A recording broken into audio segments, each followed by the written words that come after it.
Hello ladies and gentlemen, this is Napoleonic India and today I'm going to recreate the Siege of Belgrade 1789. The Austrians have already bombarded the walls of the outer defenses of Belgrade. Now they are pouring in with around 2 to 3 columns of infantrymen, each packed with infantrymen, and at the back line grenadiers. And here also see, now the game is so good. See, they are actually doing that recover mode, like you are actually supposed to do. And here are my most unique units I've ever made in my life, and this battle has been suggested by my subscriber again, Garrett. I'm starting to like this guy. Okay, so as I said, this guy has the legendary Wunderwaffe. What was the name of this gun again? The Gideon rifle. Yeah. Although it had a impressive fire rate of 22 rounds per minute, it had very big logistical and range issues. So that's why it wasn't used by all armies around the world. Just to clear that thought. Okay, so into fighting, here are the Ottomans, who are now only realizing that they are enemies in the walls. Here are their officers, their infantrymen, and their janissary musketeers / arquebusiers. Yes, they still use arquebusiers by this time for some reason. Here is some soldiers are still getting up from their barracks. My god, you Jerrys are so late. Now Jerrys are for the Germans. So yeah, your Patricks are so late. Wake up! And the Austrians have to kill this officer because sieges do not last very long once the walls are broken. So let's start. Now they are going to begin their volley, and this is going to be street firing. Oh, they are firing up also. I forgot. Mate, concentrate most of your volleys here now. I mean, like, yes, they are like, I know they're in front of you. That's scary. Okay, but leave that to the leave that to the brave Girandone riflemen, which have abnormally disgusting damage, which cannot even kill a peasant in a shot. Like, can barely kill a peasant in one shot. Barely. Guys, you are missing your shots. This officers, I don't know how they are so OP. The Ottomans here also are. The Austrians are already like, something is happening. What? But the officer is becoming too dumb, and here is the officer who has died in his own soldiers' hands. Oof, so sad. So now the Austrians are victorious in this battle. The Ottomans have suffered around 800 dead, while they have suffered only 400 casualties. Not dead, casualties, out of which only a few are actually dead. So now the Austrians, with a foothold gained on the outer defenses, with the Ottomans demoralized, they head on to Belgrade. Laudon has finally reached Belgrade, the city they are going to capture after so long. Now over 200 artillery pieces have been mobilized to take down this fortress of oblivion, with around 120,900 troops to attack this defensive position. Will the Ottomans be able to handle it? Who knows? The Janissaries here are taking defensive positions. Here also they are taking defensive positions. I think that the cannons have already died from the musket impact. I think so. I'll fix that later. But wait, let me introduce each army first. here are 3 officers who are taking in charge of this army which has been hastily arranged and is still marching down to, yeah, they are gonna have a bad time. Here are some more janissaries who took defense positions. Here is a snipe, I guess, and here are more. This fortress is loaded. Well, I didn't even try to begin, but before we do it, I also have to say that the contribution these weapons, yes, these weapons that look like shotguns, which have actually very bad disadvantages, actually were one of the main reasons why this battle was even won in the first place. So I think so. Let's begin, I guess. And with the opening volley of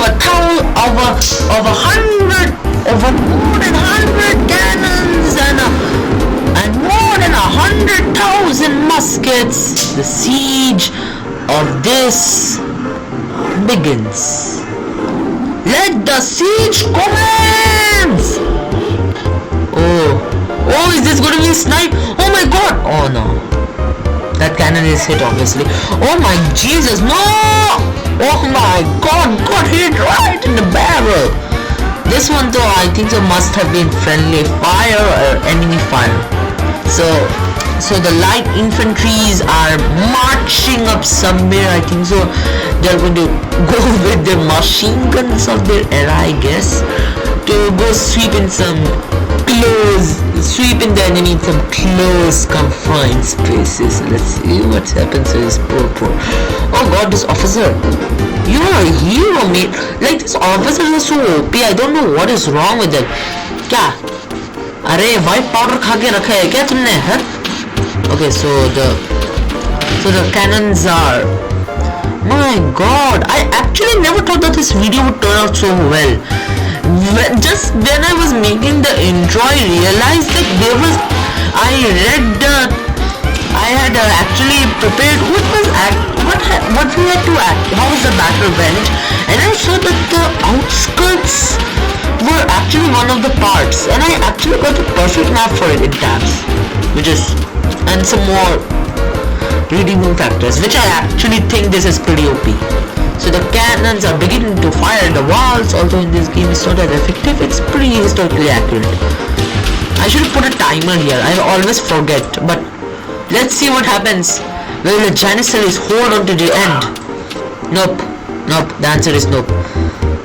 Now my game is running on a bearable amount of FPS, which is acceptable when you're talking about, oh god. Wait, I have never actually controlled a unit like this before. I mean, like his fire rate. Mate. Wait, let me check his fire rate. My god, Jesus. Get some of this stuff. Let him leave. Oh god, is he retreating? Oh god, no! He saw! I thought he was coward, but no! He realized what was wrong!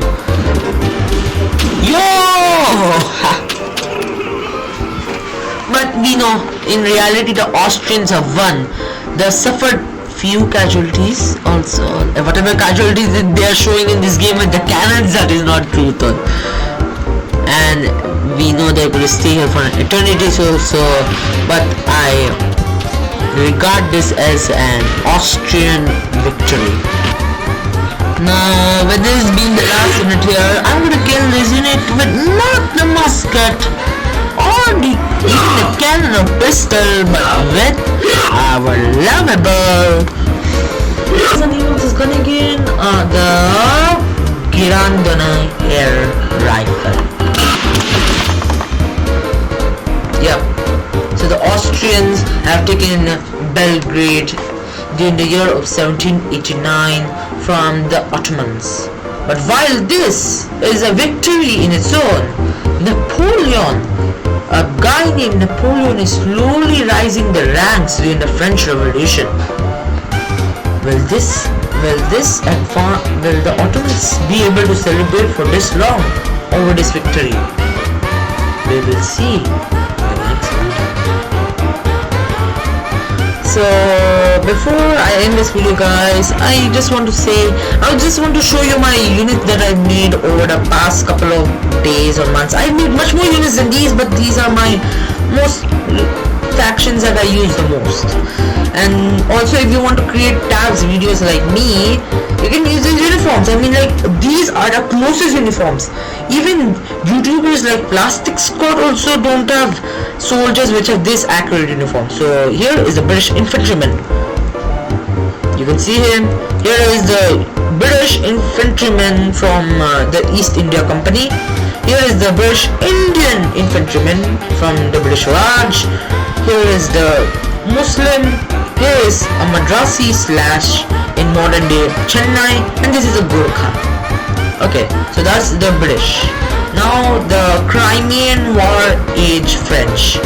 The French used to wear this uniform. Okay, this uniform.